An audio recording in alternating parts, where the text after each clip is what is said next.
It's all quiet in the underground bunker. Doors closed, locks bolted. But the Great One isn't just resting on his laurels. He's making sure your weekend is even better by giving you his best. This is the best of Mark Levin. We are going to rid our party, our movement, constitutional conservatism, the bigots, the racists, the anti-Semites, the women haters, the black haters, the brown haters, the American haters. We are. You don't intellectualize with them. You don't debate them. You don't platform them. Of course, we don't see government intervention. This is the market system. This is the market system. And we will demonstrate over time that we patriots, you, Mr. and Mrs. America, have no tolerance for these lowlives, for these Neanderthals, who trashed the greatest generation that defeated Hitler and Tojo and Mussolini, who support Hitler over Churchill. We lost hundreds of thousands of men fighting Hitler and Tojo. We're not going to tolerate this, and we're not going to sit back. It is a time for choosing. You pick the good guys or the bad guys. You pick America or you pick the Third Reich or the Soviet Union. It's not that complicated and it's not that hard. And if you're a politician and you're going to dabble with the lowlives, with the poison, with the cancer, then we will defeat you and we will destroy you too.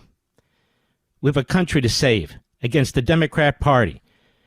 One damnable, America-hating, enemy-promoting party is enough. One bigoted, racist, anti-Semitic party is enough. We're not going to be like the Democrats, who allowed this cancer, this poison to spread and devour their party. We're going to stand up to it. We're going to confront it. And those who want to play both sides, you will destroy your own careers and your own legacies, and your children and your grandchildren, and family members yet born. They will have to live for the rest of their lives with the fact that you were scum.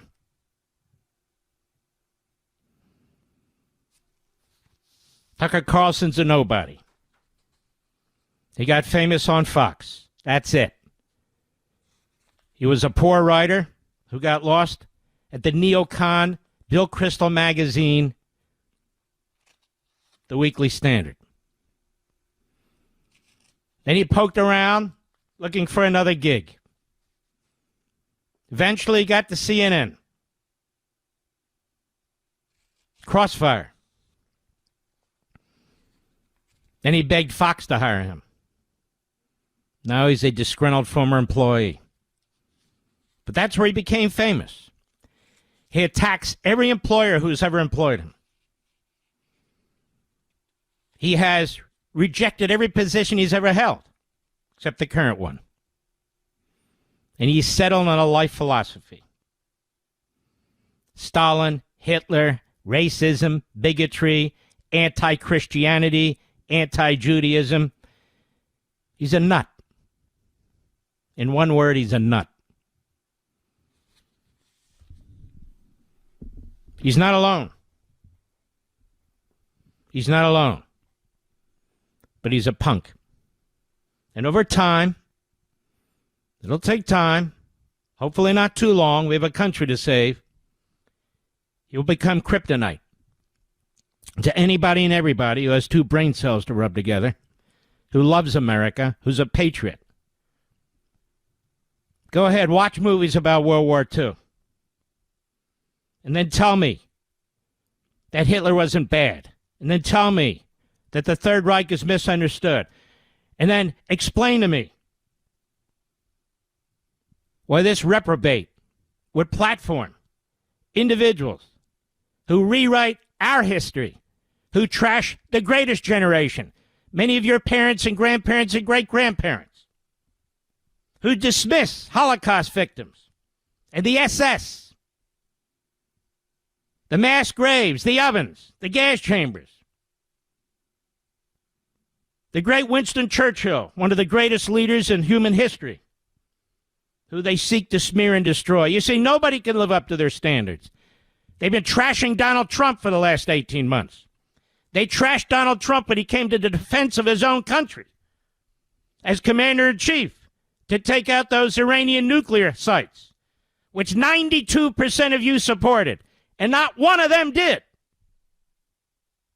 Not one. You've read their texts, what they really think about Donald Trump. You've read their comments, what they really think about Donald Trump. They claim to be MAGA. They're maggots. They're not MAGA. America first does not stand with our enemies. America first does not stand with Putin, Iran, Qatar. America first doesn't stand with Hitler and Stalin and the Klan and the Nazis. Tucker Carlson came from great wealth. The Swanson family. May have heard of Swanson Frozen Foods. He went to prep school. He's never lifted a finger for this country. Not once. And then there is a 27-year-old who walks around in his funeral suit. This punk Fuentes. Little Adolf, I call him. Little Adolf. Might take 10 years or 20 years till he finally travels, evolves through pubescence.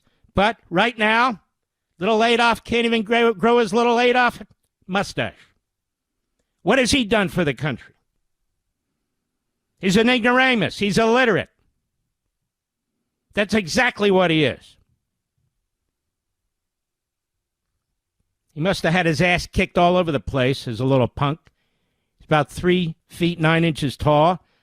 I don't mind his dwarf-like figure. I mind his mental midget status. Mr. Tough Guy. He learned how to curse on the radio, on podcasting. Little tough guy. He's got a following of thugs.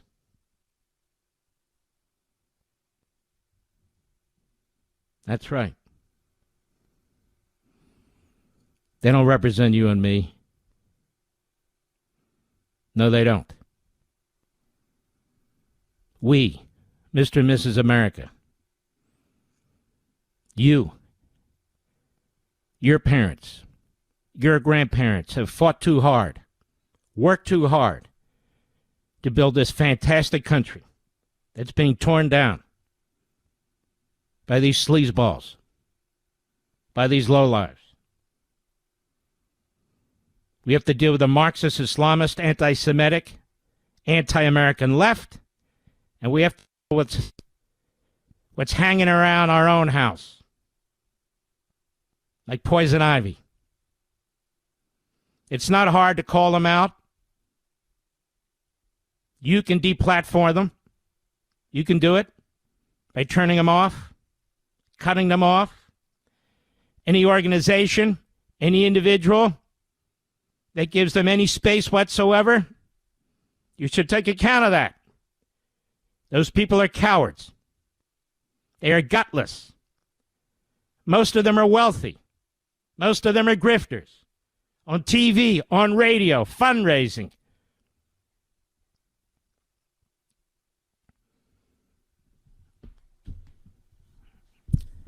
We spent too much time. We've worked too hard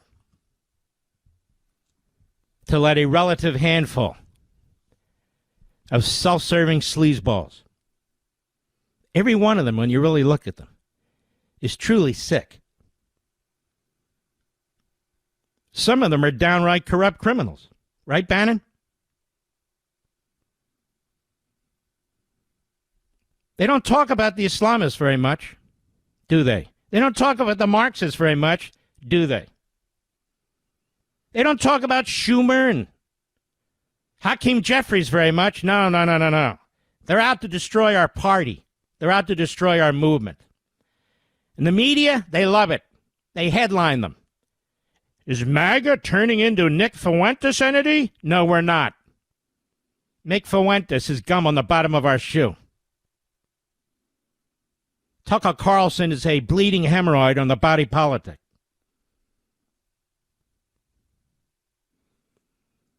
They're not MAGA. They're not conservative. In fact, they're more Marxist, Islamist, America-hating, Jew-hating thugs than anything else. I have not heard a Republican Party leader embrace any of them. Now, there's some who haven't spoken out, and they will pay the political price for it. There's tens of millions of us who've had about enough of this. Tens of millions of us.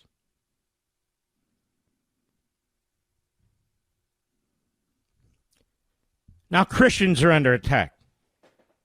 They're attacking Christians, as they must.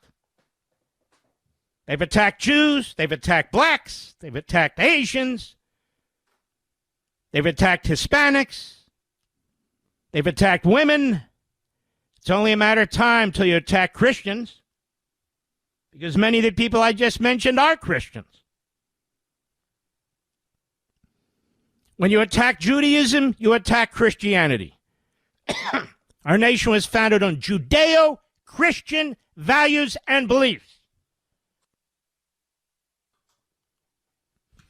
And when you attack Judaism and Christianity, you attack our country.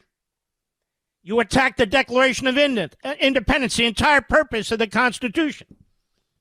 You attack our founders. You pull down our monuments every much as the left has pulled them down. You desecrate our history. You desecrate our country. You're cancer. But again, unlike the Democrats, we're going to fight you. I want to thank some people who are finally awakening and pushing back. It's been very lonely the last 8 months, I must say. But I don't make my decisions based on what everybody else does or fails to do. That's not how I was raised. If it takes one man to lead the charge, then so be it. But I am pleased to say there are now many. It takes time, and now there are many. The freedom movement, the patriotism movement, the pro-American movement has been awakened. As the old saying goes, they've awakened a sleeping giant. By our numbers, by our ideas, by our platforms, we will crush them. We will roll over them. And the politicians who give them voice, who give them platforms, who acquiesce to this, who tolerate it, who try to intellectualize it and explain it, we will roll over them too. They're useless to us. We need men and women who are going to stand for our principles. They're going to have the guts. If they can't stand up to a punk like Carlson, to a putrid little bastard like Fuentes, and their little group of neo-Nazis and Klansmen, then they're not going to stand up to Red China, Iran, North Korea, Russia, or anybody else. Mark Levin.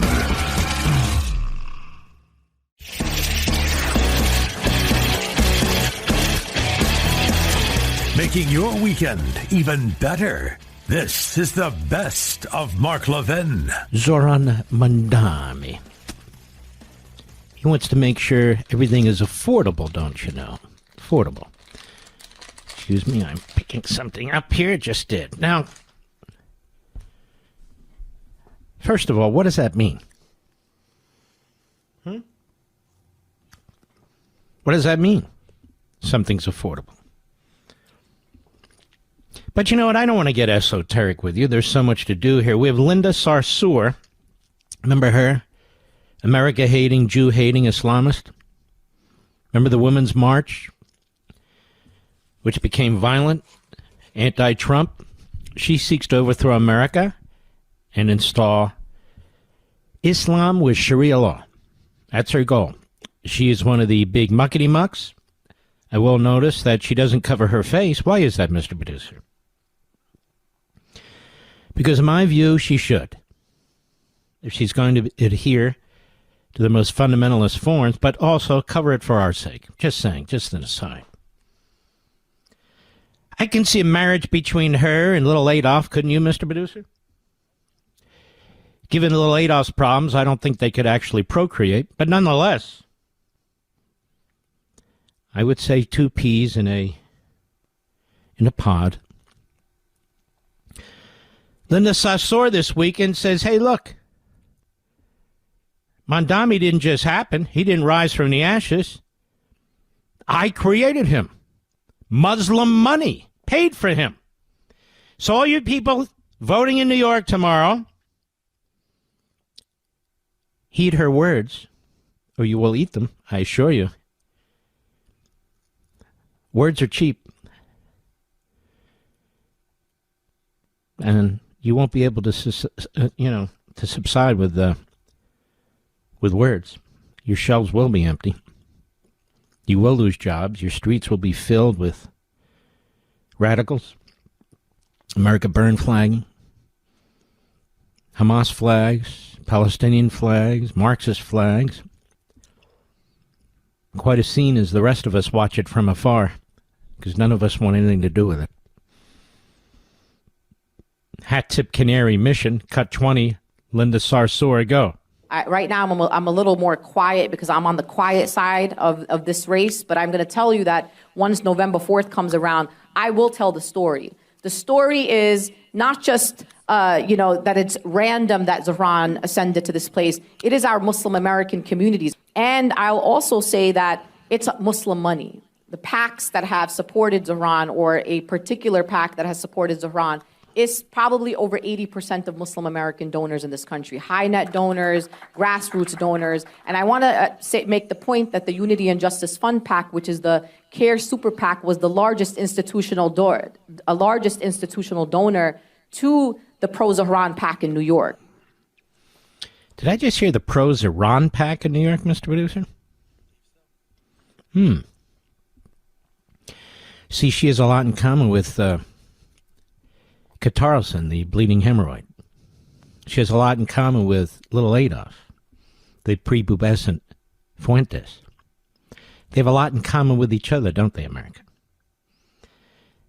There's a lot of money involved. As Rush used to say, follow the money. But you know what? In this case, it's follow the mentally unhinged crowd here is what they are. So I want to play it again, just to be clear on what is funding this. CARE, Council on American Islamic Relations, which is a Hamas front group. It was founded by Hamas operatives. And she's talking about this pro-Iran PAC. Pro-Iran PAC. Do you hear what I'm saying? Pro-Iran PAC. Funded mostly, she says, by Muslim donors, including very wealthy Muslim donors. Gee, I thought the Jews had all the money. And yet it turns out the Arabs have all the money and the Muslims have all the money. Right, Qatar? Right, Saudi Arabia? But nonetheless, let's play it again, just for the fun of it. Cut 20, go. Right now, I'm a little more quiet because I'm on the quiet side of this race, but I'm going to tell you that once November 4th comes around, I will tell the story. The story is not just, that it's random that Zahran ascended to this place. It is our Muslim American communities. And I'll also say that it's Muslim money. The PACs that have supported Zahran, or a particular PAC that has supported Zahran, is probably over 80% of Muslim American donors in this country, high net donors, grassroots donors. And I want to make the point that the Unity and Justice Fund PAC, which is the CARE Super PAC, was the largest institutional donor to the pro-Zahran PAC in New York. And don't forget Soros. Oh, yeah. And don't mention Soros, whatever. Trying to destroy America, trying to destroy Israel. What a piece of you-know-what that guy is. Here's Zoran Mamdani Now, one of his ads that is airing is pushing his socialist policies while speaking in Arabic.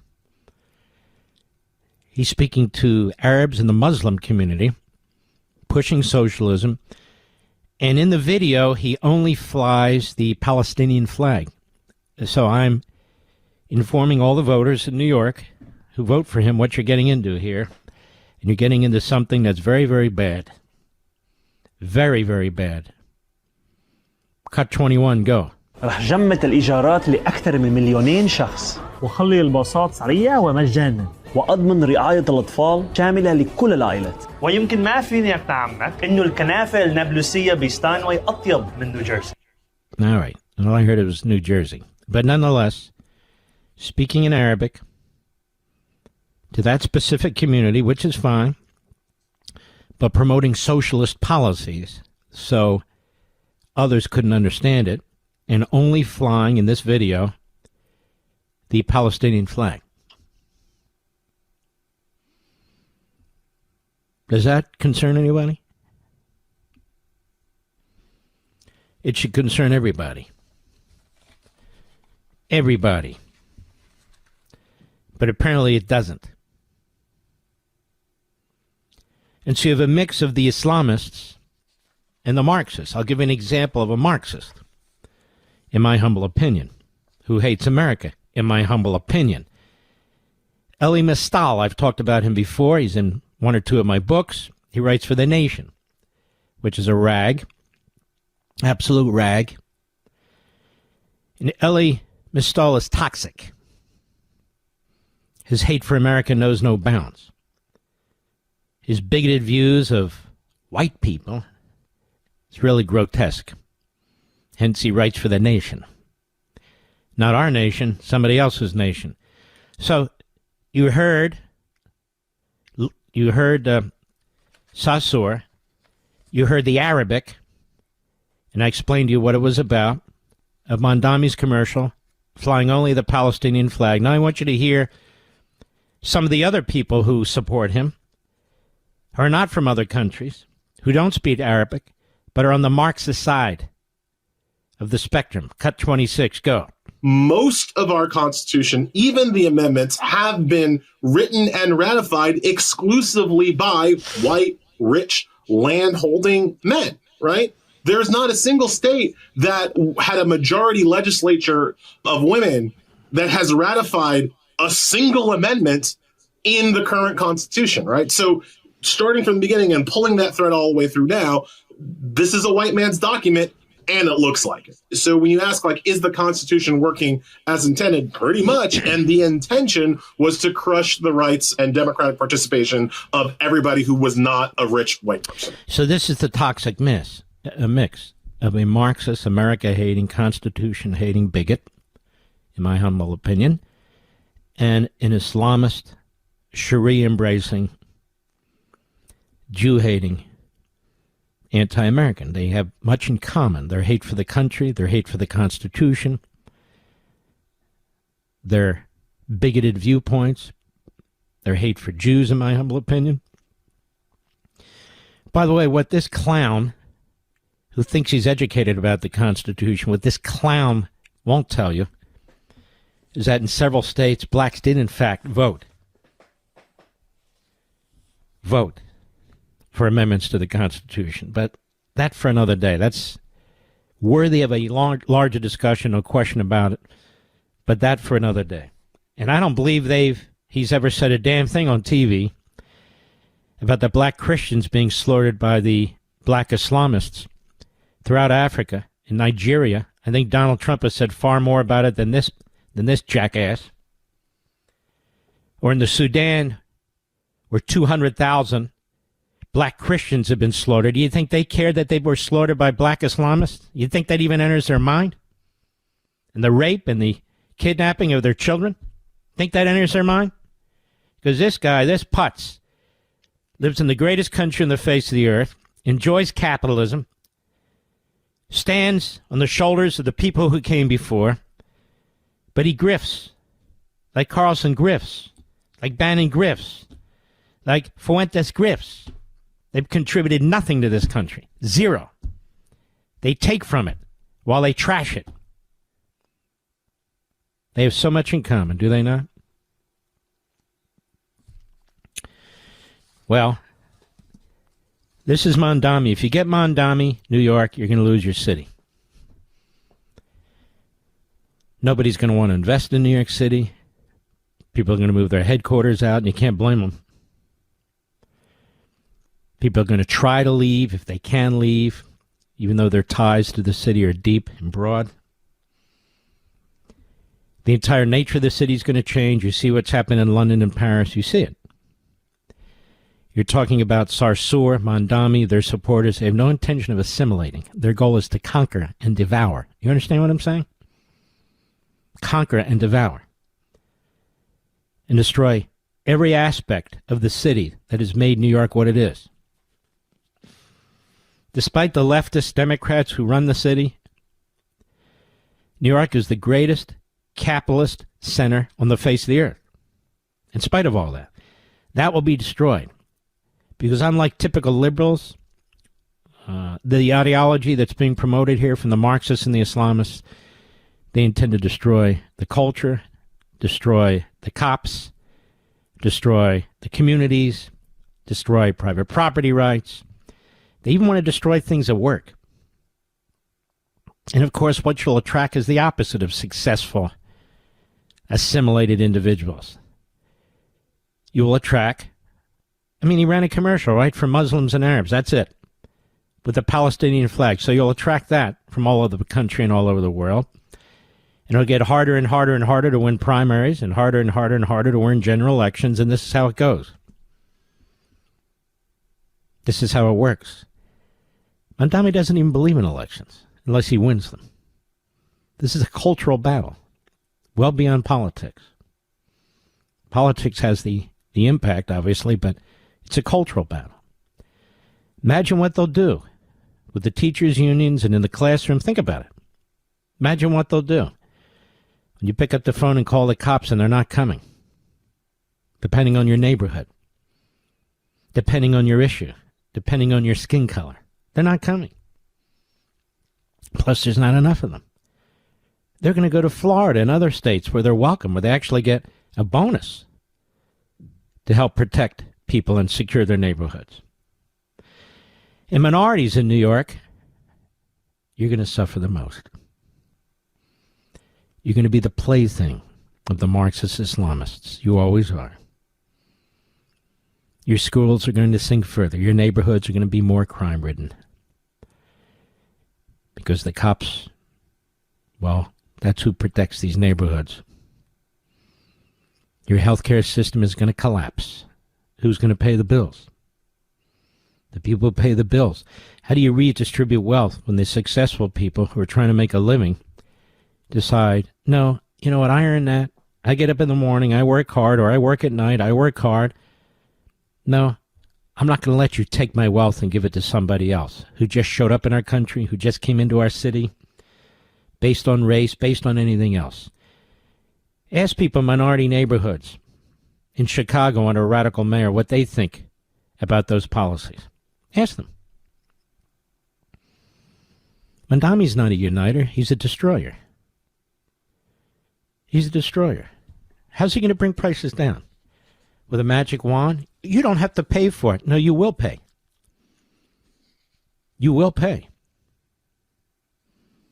You will pay. So if you vote for Mamdani, you're cutting your own throat. It's not the first time in human history. I wrote about it and have written about it many times. People love the way this stuff sounds. It's not possible in New York City that there'll be socialists. It's not possible that they'll get rid of the grocery stores. It's not possible that he'll try and take private property rights and do this and do that and do this and do that. And then they vote for the very person.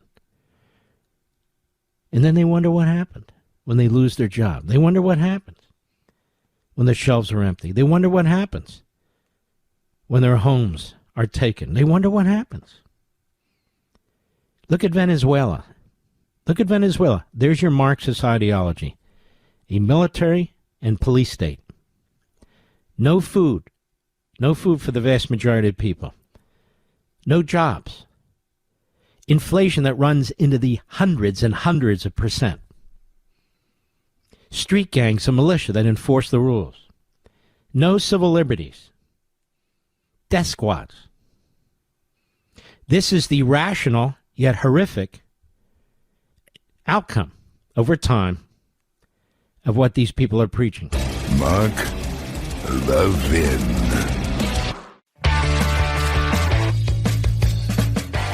You're listening to the best of Mark Levin. You know, it's painful. More than frustrating. It's painful to listen to a lot of the analysts out there go on about what took place last night. What took place last night is not a surprise because what happened?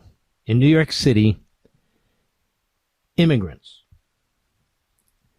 overwhelmingly voted for a Marxist Islamist who camouflaged himself as a democratic socialist, who used slogans about affordability and the rich. And this is not new. They've done it in Venezuela. They've done it in Cuba.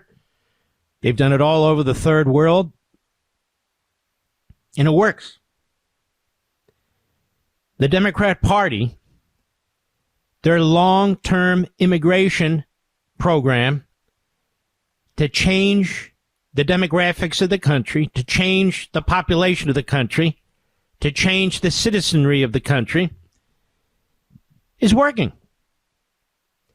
That's the bottom line. Even in Virginia, where most of the federal employees live, that is in Virginia, even more than in Maryland, that has an enormous effect. Please don't get me wrong. But still, the immigration issue. Virginia has been the recipient of an enormous number of immigrants. And remember, all this occurs without assimilation, which is exactly what the Democrats want. They don't want people coming into the country, loving our economic system. They want people coming into the country who are dirt poor, largely illiterate in their own language, who will follow the crowd and vote for freebies. Since the 1965 Hart-Celler Act, 1965, this has been the game plan of the Democrats for 60 years. I wrote about this in Liberty and Tyranny, one chapter called On Immigration. 60 years. And now it's paying off. The problem is the people who are coming into the country, as we said, are not being assimilated. And so they bring their own culture. They bring their own ideology. They bring their own habits. And so they're not Americanized. This whole notion from many one, it's now just many. And so you have cultures and subcultures. Individuals can choose which culture they want to be in or just stay in their culture. You know, we talk about a nation divided. The real divide is there's no assimilation taking place. Literally none. Not in our public schools, certainly not in our colleges and universities, not on television, not in our politics. No. This organization, CARE, exists for the purpose of destroying our country, for the purpose of imposing Sharia law in the country. It has a tax-exempt status. It sets up a political action committee, raising tens of millions of dollars, including from George Soros, who wants to destroy every republic or every democracy there is, I think, for money reasons, for power reasons. But it doesn't matter why. That's what he's doing. And he's not alone. We've got foreign money pouring into this country like never before. It's a spigot from Qatar, from communist China, from Iran, from Hamas, for God's sakes. And it's having an impact. Revolution by immigration, that's how I coined it. That's the phrase. The money pouring in, I've spent years here on TV showing you the money line, the money connections. Both parties are in on it. The problem is the money's coming from entities that want to overthrow our government. Islamists, that is radical Islamic jihadis. They want to overthrow our government. And they're now welcome in the Democrat Party. More than welcome in the Democrat Party. The Democrat Party's now relying on them, depending on them. First, they fought it tepidly. Then they tried to ignore it. And now they're part of it. Hochul, the governor of New York. Hakeem Jeffries, the leader of the Democrats in the House. Schumer, well, he didn't endorse it. He didn't oppose it. That's your Democrat leadership. They created this scenario. They created this situation. Going back to the Great Society. But what's taking place now is really a Barack Obama strategy. And it's working. You watch TV, you're listening. It was affordability. All these people. No, it wasn't. Maybe some of the vote was based on affordability. But socialism, Marxism, that's not about affordability. That's about a poverty. Poverty. I want to thank the New York Post. They did a hell of a job fighting this. They did everything they could in New York. I want to thank our affiliate WABC. They did everything they could to fight this damn thing. And other conservatives and Republicans. But it's here now. So the city is going to decline. The question only is how much.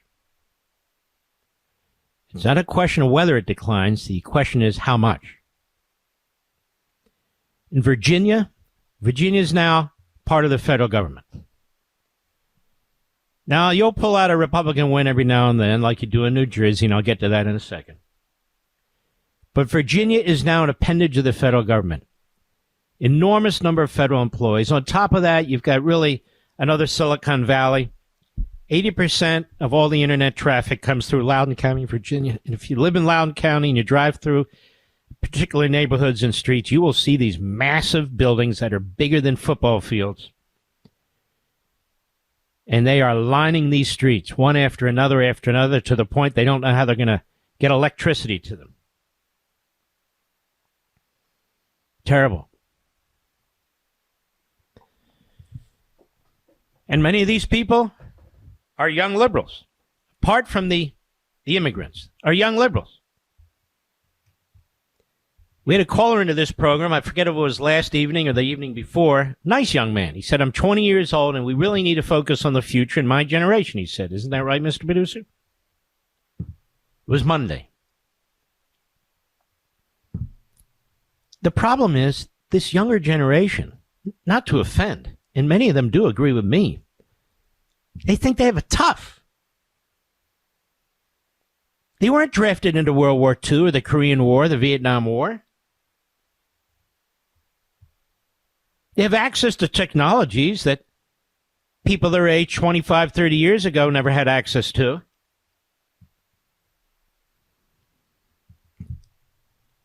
They think they have it tough. They think they have it tough when they have to do things they don't want to do, when people mistreat them, if they don't have money to buy a certain thing, if they want to live somewhere and they can't afford it. That's not tough. That's life. If you want something, you go out and get it. That's the great answer that capitalism provides. If you want something, go get it. Work for it. Think about it. You don't have to be the smartest guy in the room. You don't even have to be the most hardworking guy in the room. But you have to be motivated. You have to have a desire. And your motivation and desire shouldn't be to legalize theft by saying, I want what that guy has. That guy's a billionaire. He shouldn't be. You don't even know what that guy who's a billionaire has done, how many jobs they've created, services they've created, and God knows what else. And why does that billionaire even matter in your life? Billionaire has nothing to do with you, and you have nothing to do with them. Live your own life. Nobody's stopping you.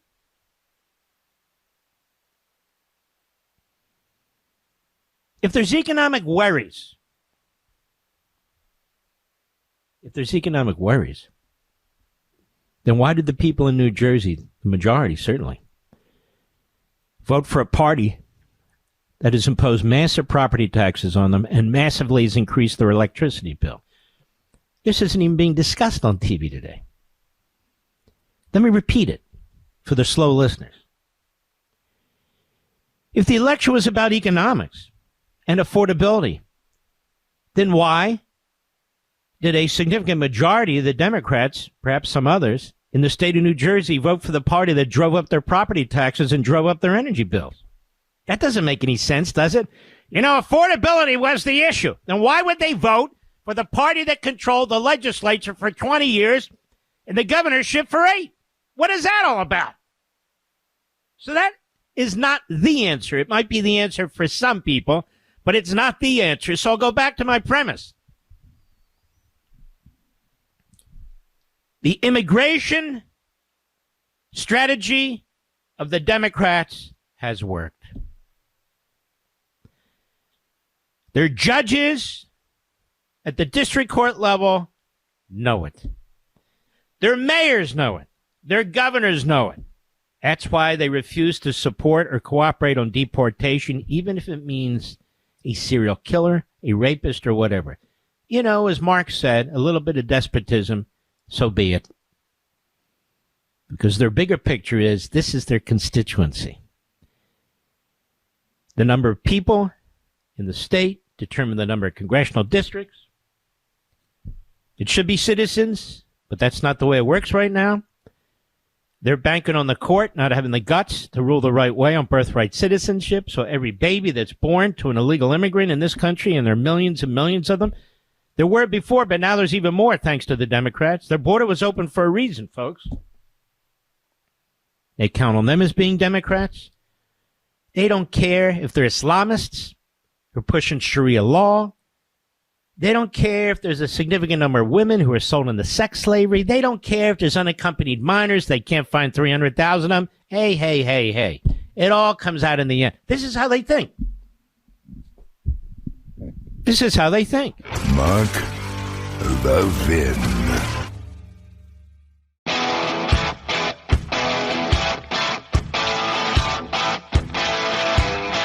The Great One makes your weekend even better. This is the best of Mark Levin. I want to jump in with both feet on this tariff argument. First, we have the Chief Justice of the United States. That's the official title in the Constitution, John Roberts. Cut 19, go. I think this is a question for the other side as well. It's two-facing. Yes, of course, tariffs in dealings with foreign powers, but the vehicle is imposition of taxes on Americans, and that has always been the core power of Congress. So to have the president's foreign affairs power trump that basic power for Congress seems to me to kind of at least neutralize between the two powers, the executive power and the legislative power. Let me say two things in response to that. First, the notion that the taxes are all borne by Americans and are not borne by foreign producers. All right, let me slow down. Let's stop here. To me, the answer to this is quite simple.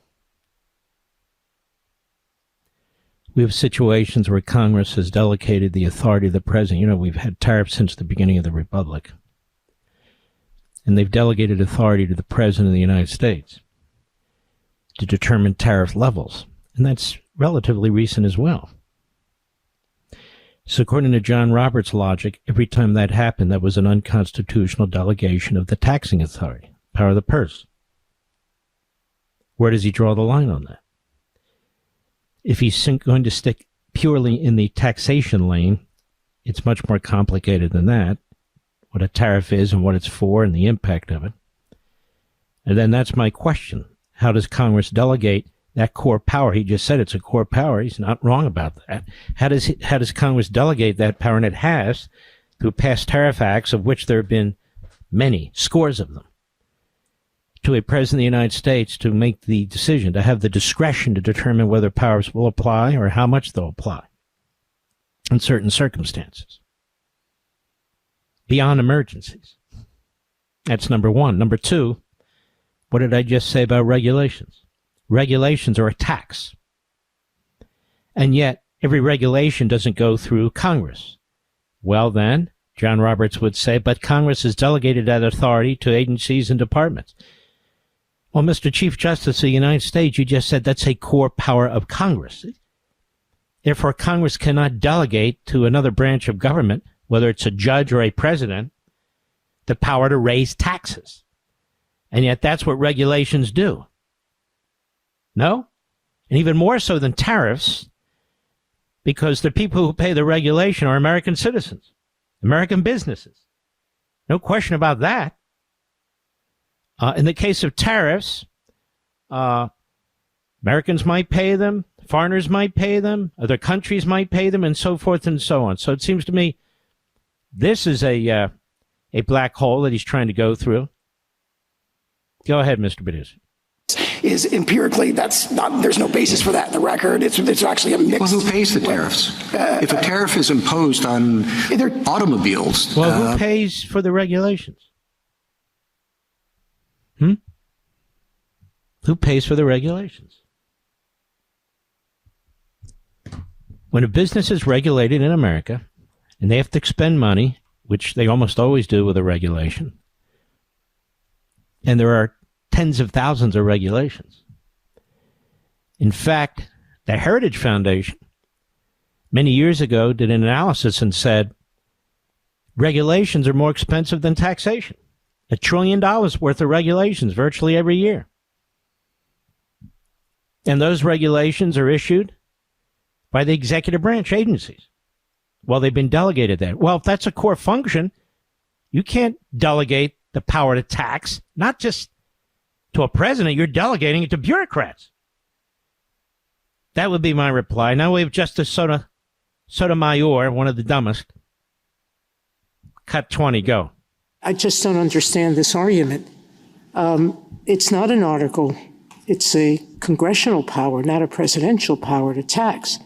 And you want to say so here we have a debate over separation of powers, which is why I began this in the last hour by saying, if it's a debate over which political entity has this power, they're insisting, these two, that it's Congress. I'm insisting that Congress has delegated certain authorities to the executive branch, and this court has never ruled them unconstitutional, not in any significant way, or we wouldn't have a bureaucracy, now would we? They can regulate.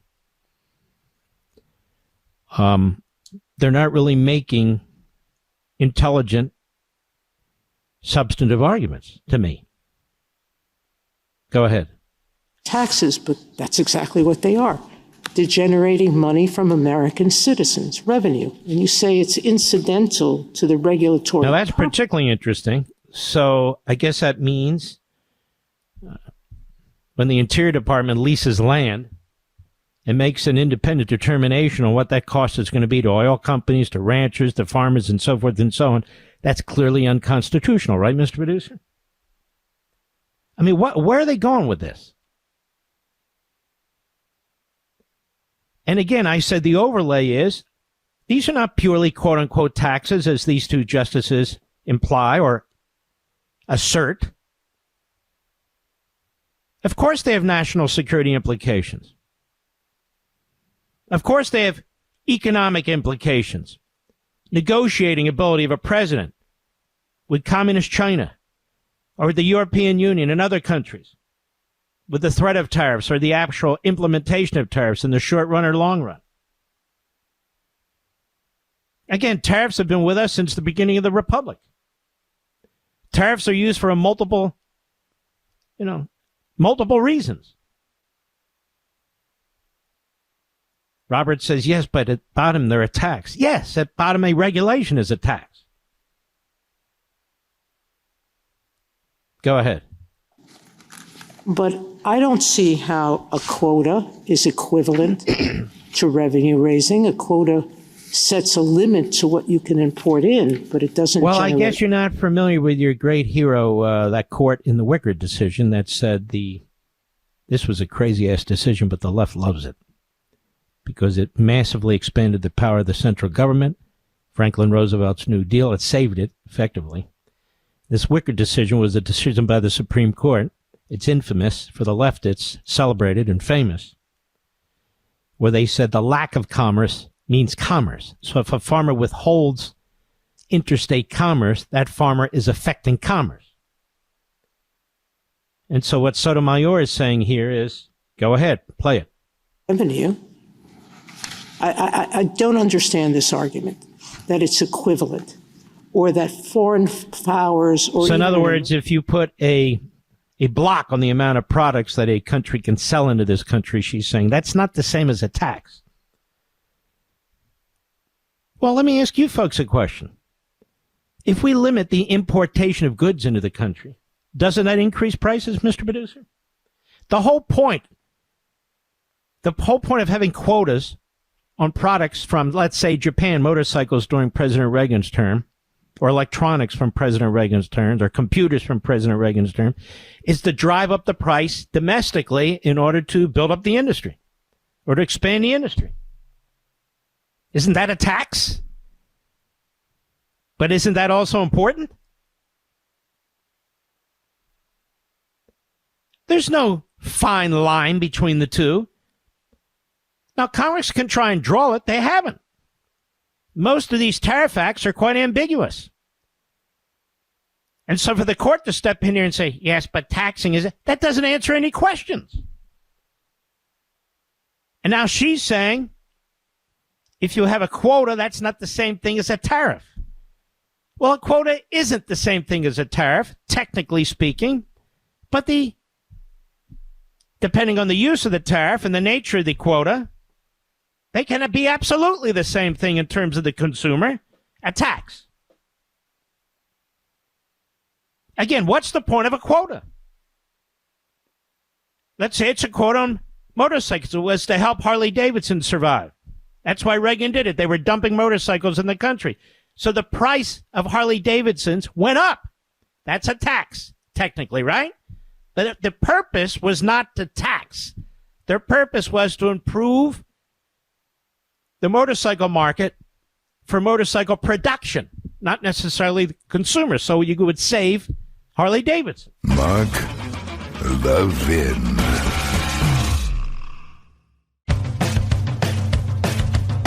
We're giving you nothing but the best of Mark Levin. Ladies and gentlemen, I want to make a suggestion, a strong suggestion to all the conservative organizations out there, all the organizations that have sprung up over the years, over the decades, to defend our society and our culture, to defend our republic, who have brought lawsuits, who have issued white papers, who sent speakers all over the country, who've been on radio and on the television, making the case for Americanism. You owe it to yourselves, your patrons, your donors, your members, and mostly to the country, to speak out boldly and to speak out now.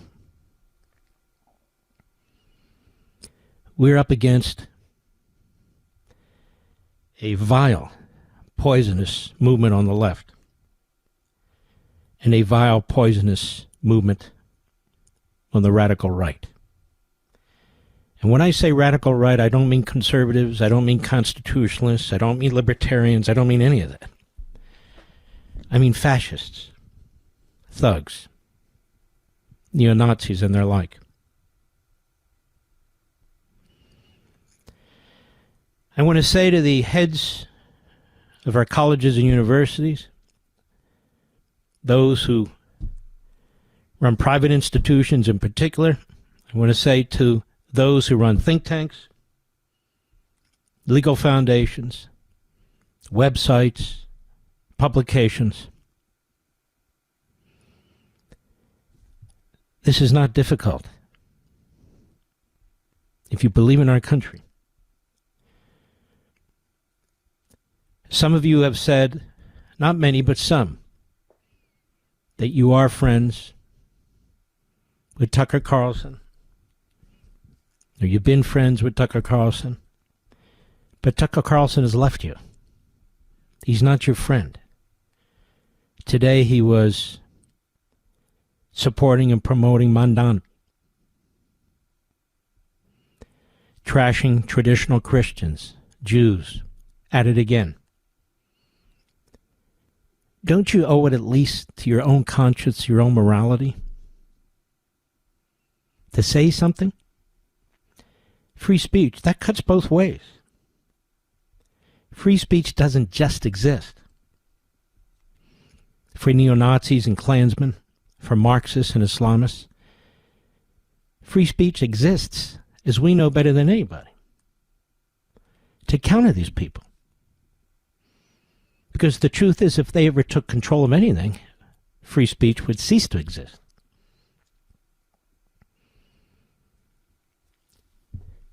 We're in a war, obviously not a shooting war, not a military war, but we are in a war, and people need to take sides. You either believe in the country, the founding, the principles, the Declaration and the Constitution, capitalism, private property rights, or you don't. America First is all about America. That doesn't mean we don't have allies that we support. But these people, they're attacking the core of our country. Mamdani's victory speech the other night was appalling. You know, I've been accused of supporting this so-called replacement theory the left used to write about me because I said we need to secure our border, we need to vet our immigrants, they need to assimilate into our system. And until that's done, we need to put a brake on this. Replacement theory. And yet if you listen to Mamdani last night, or 2 nights ago, he was touting his movement as replacement, not theory, reality. Marxism and Islam replacing capitalism, the Enlightenment, and Judeo-Christian values that undergird the founding of this country. That doesn't mean people of every faith can't enjoy this country. It just means that's the founding. It is a daunting task, a complicated task now to defeat these people in certain parts of the country and even throughout the country. They have a foothold. They have billionaires like Soros and more. They have massive amounts of foreign money pouring into this country from the Middle East, from communist China and elsewhere. They run our colleges, our universities. They're indoctrinating them into these horrific ideologies for the purpose of destroying the West. And not all, but much, if not most, of the leadership, people you might turn to, have failed you, have failed us. Now is not the time for word salads. Now is not the time for parsing words. Now is not the time to say, yes, I hate this embrace of Stalin and Hitler and the anti-Christianity and anti-Judaism, but there are no buts. We're in the proverbial foxhole. No buts. It's them against us. And that includes on the far left and these radical right-wingers. We have an obligation to our families, to yourself, to all that we have fought for in these various movements and have argued for over the decades. Your children, your grandchildren, they have a right to live in an America that you and I inherited from our ancestors. Can you imagine,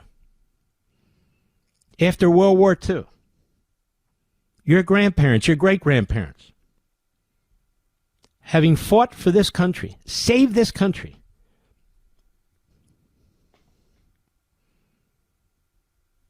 yes, saved Europe, the free world.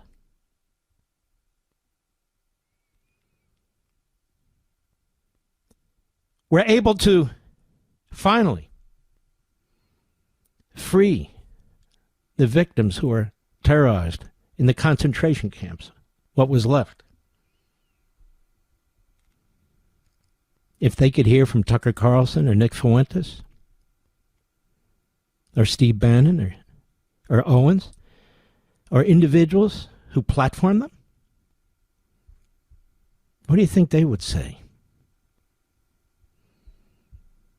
What would they say? The over 400,000 men and women who died fighting Hitler. That's the greatest generation. Is it not the greatest generation anymore? A handful of them are alive. Just old men and old women. We're supposed to dismiss them because we have people in college or high school or recent grads. Old men and old women, we don't listen to them. We think about the future. We're thinking about the future. On the left, they physically tear down our monuments and our history. On this neo-Nazi right, they tear them down too. But not physically, because they don't have the guts to do that. No. They're holed up in their basements, somewhere in Maine, suburbs of Chicago, wherever they might be, pulling in tens of millions of dollars to spread the most poisonous, cancerous hate. They're making it much more difficult to fight the left. They're going to make it impossible to win elections and stop the Mamdanis. These are people who have mental, psychological problems. They are sick. They are unhinged. And those who claim to be friends of theirs are not helping them by making excuses for them. Those days are over. They should have been over a long time ago. Every single faith leader, every single president or CEO or executive director of a conservative organization, think tank, legal group, media organization, political group, should be speaking out now, making it abundantly clear that Tucker Carlson and these others don't represent us. They don't represent our family. They don't represent anything we believe in. This isn't about the cult of personality, which is what I'm hearing too often. We're not interested in that. We have a battle on our hands. Unfortunately, we're in a pincer movement here. From the Marxist left and the fascistic neo-Nazi right. I know where you stand, or you wouldn't be in this audience. I know where Mr. and Mrs. America stand. But they're getting into the minds of our children and our grandchildren. We're not assimilating people into our system anymore because the people who control these levers of our culture and society are more and more them. They're trying to make Hitler cool. They're trying now to make Mamdani cool. And that's Carlson. And look, he's a punk. But he's illustrative. He's illustrative. Sometimes we make him bigger than he is. He's a punk. He's flesh and blood, and in my view, mentally ill. Without a soul, without an ounce of morality. To say the things he says and to do to our children and grandchildren what he's trying to do. He's not Make America Great Again, a phrase that was coined by Reagan and then wisely embraced by President Trump. He's not peace through strength. He's surrender and isolationism. to his friend Putin, to his friend the Qataris, to his friend the Iranians, and now the Islamists. And it's not just him. So if you're listening to this program, you're listening for a reason. If you run an organization, any conservative organization, a faith organization, speak out boldly now. If you've made mistakes, apologize, reverse course before it's too late. Speak out boldly now. Now. Because we people who love freedom, we're not going anywhere. We're going to do pushback now. We're going to counter this. We're going to get the wind at our back, and we're going to build a juggernaut. We're going to embrace one another. We are going to unite against this. It's already happening. It's already happening. It's something I've been trying to organize and push for at least 8 months. Here behind this microphone, on the Blaze platform, on Fox, and throughout. This will not stand. We are not neo-Nazis. We are not Klansmen. We are not Marxists. We're not jihadists. We're not anti-Semites. We're not anti-Christianity. In fact, we're anti all those things. So I say to these people who've asked for donations, who've asked for members, who've gone into court, who run websites and all the rest of it, look in the mirror. Who are you? What are you going to do? The time is now. Right now.